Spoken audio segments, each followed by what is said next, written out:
Residents afraid of catching COVID-19 say they were unjustly fired from a Memphis company. The men say after Mayor Strickland put the safer at home order in place, they decided to stay at home and self-quarantine.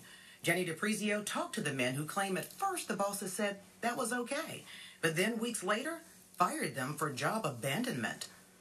The two men say their jobs required them to go into people's homes. I'm not going to get anybody sick over a stupid job. Brian Cohan and his brother-in-law, Willie Adams, worked here at Exercise Unlimited on Front Street. The two would deliver, set up, and service exercise equipment in people's homes. I have kids. We both live in the same residence.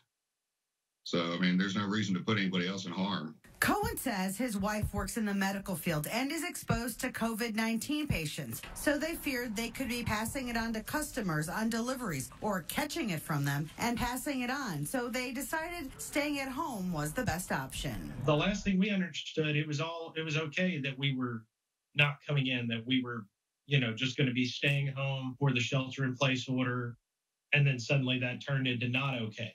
Employment attorney Alan Crone isn't familiar with the particulars of their situation, but says new federal laws were recently passed dealing with leaving a job connected to COVID-19. If you have a job and you're just not willing to risk your health because of what the job requires you to do, then I think you have an excellent argument that you're entitled to unemployment benefits, at least the 13 weeks at $600 a week that the feds are offering. Crone believes the CDC and local governments will be coming out with guidelines for worker safety as restrictions are lifted. We're not set up for this from a legal standpoint or even a practical standpoint of what do I do? I talked to the owner of Exercise Unlimited.